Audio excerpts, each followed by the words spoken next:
और ये पढ़ाई करते वक्त हमेशा इस तरीके से कॉन्सेप्ट की पढ़ाई करना है कि आपको किसी को पढ़ाना है। जब किसी को पढ़ाने के उद्देश्य से उस कॉन्सेप्ट को समझेंगे तो उनको सरल तरीके से समझने का प्रयास करेंगे आप। इसलिए फैक्ट को और कॉन्सेप्ट को उसी तरीके से डिवाइड करना है। और आखिरी में जो भी आपका इंपॉर्टेंट है उनको पहले पढ़ के खत्म करिए। किसी भी किताब में अगर 25 चैप्टर है तो 10 चैप्टर अति महत्वपूर्ण होगा, उनको पहले पढ़ के कंप्लीट करना है, ताकि अगर समय नहीं भी बचता तो बाकी बच जाए, कोई बात नहीं, लेकिन आपके पास होने लायक आपके सब्जेक्ट की पढ़ाई एटलीस्ट हो चुकी हो। दूसरा, एग्जाम के पहले टाइमली सोना है। कई बच्चे लगातार पढ़ते हुए नींद आ रही है, झपकी आ रही है, लेकिन 2 घंटा 3 घंटा झपकी के साथ ही पढ़ाई करते रहेंगे। वो आपके दिमाग में नहीं घुस रही है वो बातें, ना आपके एग्जाम में वो आपके साथ देगी। टाइमली अपना सोइए, सुबह उठिए और 2 घंटा एग्जाम के पहले रिवीजन करिए उसका, वो ज्यादा कारगर होगा आपका परीक्षा के समय। जब आप परीक्षा में बैठ रहे हैं, ये मैं खासकर उन बच्चों के लिए बोल रहा हूं जो आखिरी में पढ़ाई किए हैं, जो पूरे साल नहीं पढ़ाई किए, तो जब आपके सामने क्वेश्चन पेपर आता है तो पहले क्वेश्चन से जब आप शुरू कर रहे हैं तो पहले में जाइए, पूरे क्वेश्चन पेपर को पढ़ने की जरूरत नहीं है। क्योंकि ये जो पूरा पेपर है या ये जो एग्जामिनेशन की प्रक्रिया, ये आपके कॉन्फिडेंस की भी टेस्टिंग है। आप कितना पढ़ के आए हैं वो एक विषय है, लेकिन पढ़ी हुई चीज को आप आंसर शीट पे कितना लिख ले जाते हैं वो दूसरा विषय है। इसलिए एक एक क्वेश्चन के साथ ही चलना है। पहला क्वेश्चन आपने पढ़ा, उसमें 3 या 4 कीवर्ड होंगे। मन में सोचिए कि ये कीवर्ड के बारे में मुझे क्या पता है, एक आंसर अपने आंसर शीट पे लिखना शुरू करिए। आप दूसरे क्वेश्चन पे आते हैं, मान लीजिए वो 3-4 कीवर्ड आप सोचते हैं और आपको वो आंसर में कोई कीवर्ड से कुछ समझ में नहीं आ रहा कि मैं इस पे क्या लिखूं, तो उस क्वेश्चन को छोड़ दीजिए, गोला बना के उसको आखिर में देखेंगे। फिर तीसरे पे आए कि अब मैं क्या करूं। इसमें क्वेश्चन बाय क्वेश्चन लेके चलना है। जो आता है उसको लिखना है, जो नहीं आता है उसको आखिरी के लिए छोड़ना है। लेकिन आखिरी में जब आप पूरा क्वेश्चन कंप्लीट करते हैं, जो आता है उसको लिख लिए, तो जो बचा हुआ जिन पे घेरा बनाए थे उनके बारे में भी फिर सोचिए कि कुछ ना कुछ तो मुझे आता होगा। कोई भी क्वेश्चन को खाली छोड़ के नहीं आना है, कुछ ना कुछ अवश्य लिख के आना है, ब्लैंक कोई भी चीज को छोड़ना नहीं है। ये क्वेश्चन जब आप एग्जाम दे रहे हैं उस समय की बात है, अगल बगल नहीं देखना है, सिर्फ अपने पेपर पे और अपनी चीजों पे विश्वास रखना है।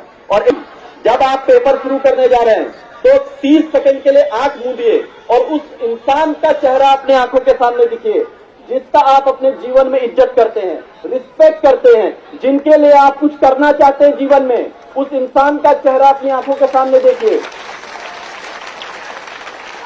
और जब आप उसको देखते हैं, सामने से ये आवाज आएगी, बेटा तुम ये कर सकते हो। और जब ये वो मनोबल, वो चेहरा और वो आवाज आपको देगी, आप ये मानिए कि वो इच्छा शक्ति से आप उस पेपर को कर ले जाएंगे 1 by 1।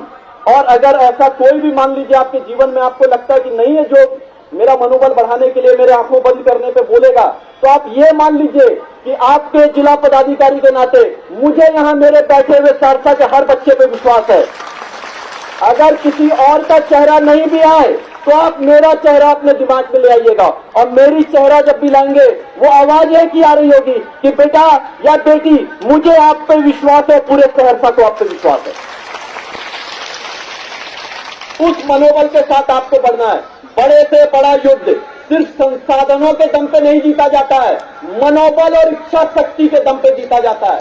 अगर आपका मनोबल और इच्छा शक्ति वहां मजबूत है, आप उस पेपर को कर ले जाएंगे। और पेपर खत्म करने के बाद किसी से कोई भी बात नहीं करनी है कि पेपर खत्म करने के बाद किसी से कोई डिस्कशन नहीं करना है कि मेरा पेपर कैसा गया या तुम्हारा पेपर कैसा गया। जो पेपर हो गया अब वो इतिहास है, इतिहास और अतीत पे ज्यादा दिमाग नहीं लगाना है। अब अगले पेपर के बारे में सोचना है, क्योंकि मान लीजिए कि आपने वो पेपर सही भी किया है, आपका मित्र बोलता है कि मेरा सही है, हो सकता है कि फिर आपका कॉन्फिडेंस डगमगा जाएगा कि हो सकता है कि मैंने सही हुई चीज गलत करके आ गया वहां पे। इसलिए एग्जामिनेशन के दौरान किसी से कोई भी पेपर का डिस्कशन नहीं करना है। एग्जाम जब खत्म हो जाएगा, आपने जो परीक्षा दी है, आपका मार्क्स जब आपको आंखों के सामने आ जाएगा, अपने आप प्रमाणित हो जाएगा कि आपने पेपर में क्या करके आए थे। इसलिए किसी से कोई भी पेपर का डिस्कशन पेपर खत्म होने के बाद नहीं करना है। इसमें अब एक महत्वपूर्ण चीज यह है कि किसी भी तरीके के चीटिंग के प्रलोभन में कोई भी नहीं आएगा। 10वीं और 12वीं की परीक्षा इस समय बहुत ही कड़ी सुरक्षा में ली जा रही है। मेरी पूरा प्रशासन बहुत मजबूती के साथ लगा हुआ है और हमारी तैयारी इतनी मजबूत है कि अगर कोई भी चीटिंग करने वाला छात्र या छात्रा होगी तो हम उसको अरेस्ट करने में अपनी पूरी मेरी टीम उसमें मजबूती के साथ लगी है। इसलिए मन में ये सोचिए कि हमको किसी भी हालत में चीटिंग नहीं करनी है। अरे ज्यादा से ज्यादा क्या होगा, मान लीजिए एक पेपर आपका खराब हो गया, वर्स्ट से वर्स्ट के सिनेरियो में आप उस पेपर में फेल हो जाएंगे। एक पेपर में फेल हुए, बाकी पेपर में अच्छा करेंगे। उससे भी ज्यादा वर्स्ट क्या हो सकता है कि मान लीजिए आप उस साल में बुरे से बुरी स्थिति में अगर उस साल भी फेल हो गए तो एक साल बर्बाद होगा। वो भी बर्बाद नहीं है क्योंकि आप उससे कुछ ना कुछ सीखेंगे और सीख के अगली बार और अच्छा नंबर लाएंगे। लेकिन अगर आप चीटिंग करते हुए पकड़े गए और आपके ऊपर FIR एक बार दर्ज हो गई तो वो एक साल आप छोड़ दीजिए, वो पूरे जीवन भर ये चालान आपके ऊपर लगा रहेगा। इसलिए ये कि पूरे का पूरा जीवन आपके लिए ये प्रॉब्लम का विषय हो जाएगा, क्योंकि किसी भी सरकारी नौकरी में आपका कैरेक्टर वेरिफिकेशन क्लियर नहीं होगा, क्योंकि आपके ऊपर वो प्राथमिकी दर्ज होगी। ऊपर से जो धाराएं उस पर लगी होंगी चीटिंग की, उसके वजह से आने वाले समय में जेल के पीछे जाना ही पड़ेगा, आज नहीं तो कल जाएंगे। इसलिए किसी के भी कहने पे कोई भी चीटिंग के प्रलोभन में नहीं आएगा। जो आता है जैसा आता है अच्छे से हमको लिख के आना है बस, और किसी भी तरीके से कमजोर नहीं होता है। मान लीजिए आज आप 10वीं 12वीं दे रहे हैं, आपको लग रहा है बड़ी चुनौतीपूर्ण समय है ये, आप ये मान के रखिए, अपने माता पिता से पूछिए, अपने बड़े लोगों से पूछिए, ये तो मात्र एक स्टार्टिंग परीक्षा है। इससे ज्यादा बड़ी परीक्षा जीवन की परीक्षा होती है, जो आपको जीवन काल में हर दिन देना पड़ेगा। हर दिन जीवन आपको ये चुनौती देगी कि आप ईमानदारी और सच्चाई से आगे बढ़ना चाहते हैं या शॉर्टकट करके किसी तरीके के प्रलोभन में आके आखिरी में वो जीवन आपके जेल में आप बिताना चाहते हैं। इसलिए किसी भी तरीके के प्रलोभन में आपको नहीं आना है। और ये मैं हर बार बोलता हूं कि शिक्षा इकलौता ऐसा चीज है जिसके लिए हर अभिभावक को, हर यहाँ के जितने भी प्रबुद्ध लोग हैं, जो भी बुद्धिजीवी वर्ग है, उन सभी को हमें पूरे सहरसा में प्रयास करना चाहिए कि शिक्षा के क्षेत्र में लगातार हमको कुछ ना कुछ उन्नति करना है, क्योंकि शिक्षा ही मात्र ऐसी चीज है जो एक पूरी पीढ़ी की तकदीर बदल सकती है।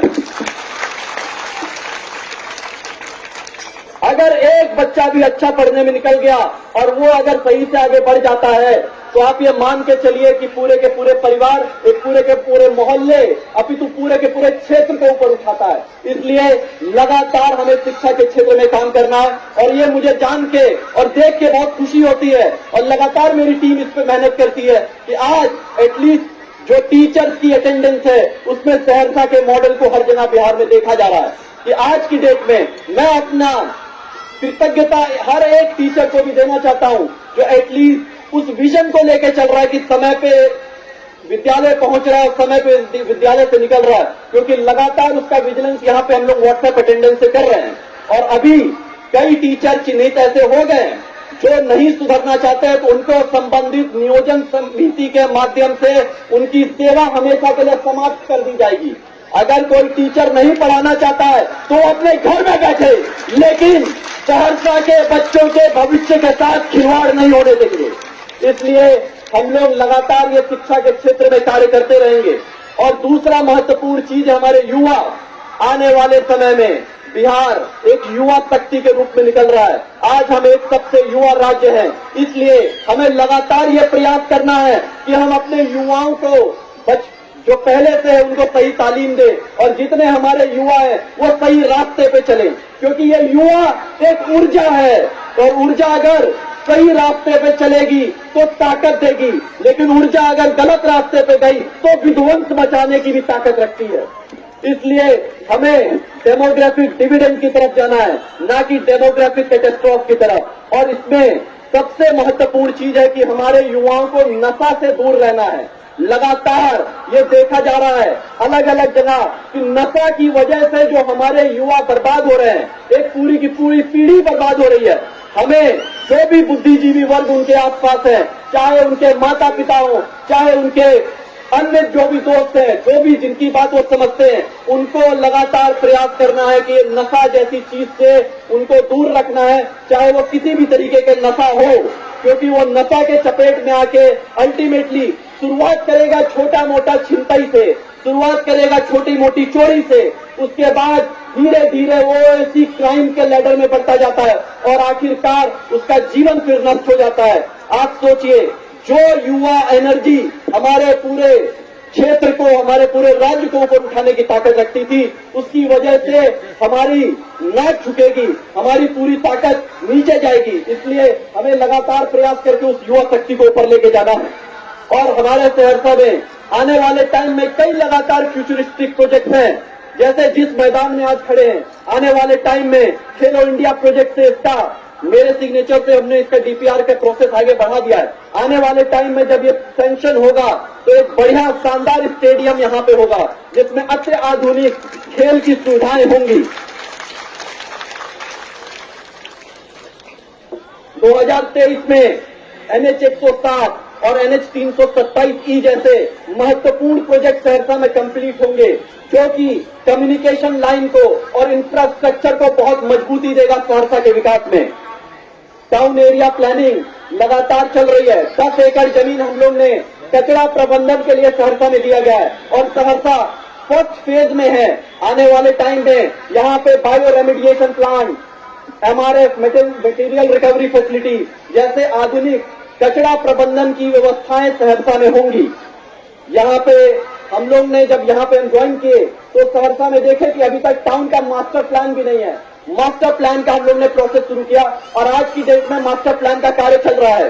2023 में संभवतः हमारे सहरसा का अपना मास्टर प्लान होगा। जब तक एक शहर का मास्टर प्लान ही नहीं होगा तो वहां हम कैसे आगे का विजन लेकर चलेंगे। तो आने वाले टाइम में 2023 में हम लोग अपने सहरसा का मास्टर प्लान भी तैयार करने की पूरी ताकत और प्रयास करेंगे। हमारे 26 पंचायत जो है दियारा में, वहां की कनेक्टिविटी इंप्रूव करने के लिए डंगराही का जो ब्रिज है उसका प्रोजेक्ट का प्रपोजल भेजा गया है, या डकराधार हो या आरओबी हो, हमारा जो है पीपा पुल हो रजनपुर पे, अगर यह प्रोजेक्ट कंप्लीट होते हैं तो हमारे आने वाले टाइम में 26 पंचायत सीधे सीधे जिला से जुड़ जाएंगे और जो हमारे 75 से 80 हजार लोग वहां पे रह रहे हैं उनको पूरा का पूरा जो अनुमंडल, प्रखंड और जिला की सुविधाएं और अच्छे से मुहैया हो पाएंगी। ये आने वाले टाइम में फ्यूचरिस्टिक प्रोजेक्ट हैं जो सहरसा के विकास में और बल देंगे। तिलावे नदी का जीर्णोद्धार हो, चाहे आज हम लोग एक और नई चीज चालू करने जा रहे हैं कि कहरा में पायलट प्रोजेक्ट के रूप में अपना सहरसा का भू मापी ऐप लॉन्च करने जा रहे हैं, क्योंकि नापी एक ऐसा विषय है जिसमें बहुत सारी ट्रांसपेरेंसी की आवश्यकता है। बहुत सारे भूमि विवादों का जड़ नापी से शुरू होता है। तो हम लोग एक पूरी टेक्नोलॉजी के तहत कहरा में पायलट प्रोजेक्ट के रूप में शुरू करने जा रहे हैं अपना सहरसा का भू मापी ऐप। तो वो लॉन्च होने से हो सकता है कि समस्या का समाधान और अच्छे से दे पाएंगे।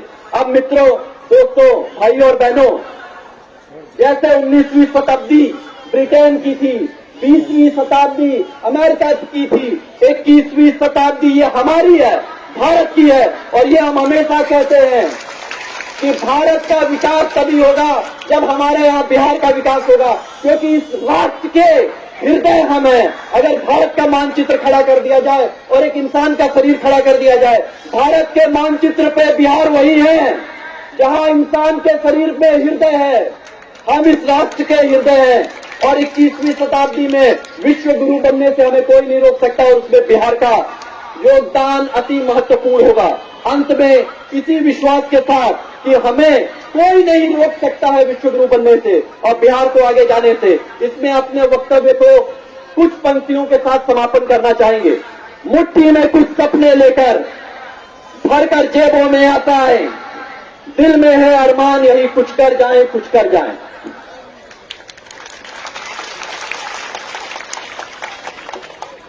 सूरज सा तेज नहीं मुझमें, दीपक सा जलता देखोगे। सूरज सा तेज नहीं मुझमें, दीपक सा जलता देखोगे। अपनी हद रोशन करने से तुम मुझको कब तक रोकोगे, तुम मुझको कब तक रोकोगे। मैं उस माटी का वृक्ष नहीं जिसको नदियों ने सींचा है, मैं उस माटी का वृक्ष नहीं जिसको नदियों में सींचा है। बंजर माटी में पलकर मैंने मृत्यु से जीवन खींचा है। मैं पत्थर पर लिखी इबारत नहीं, मैं पत्थर पर लिखी इबारत हूँ, शीशे से कब तक तोड़ोगे। मैं पत्थर पर लिखी इबारत हूँ, शीशे से कब तक तोड़ोगे। मिटने वाला नाम नहीं भारत या बिहार, मिटने वाले में नाम नहीं। तुम मुझको कब तक रोकोगे, तुम मुझको कब तक रोकोगे। इसी विश्वास के साथ आज हम सब इसी संकल्प के साथ आगे जाएंगे कि हम अपने जीवन में जहां पे भी हैं, हम अपने संविधान के तरफ, जो हमारा संविधान कहता है अक्षर से उसका पालन करते हुए, और हम अपने जीवन में जहां भी हैं अपना पूरा योगदान एक समाज के उत्थान में, अपने बच्चों के उत्थान में, शिक्षा के क्षेत्र में, युवाओं को आगे बढ़ाने के क्षेत्र में लगाएंगे। जय बिहार, जय भारत। धन्यवाद।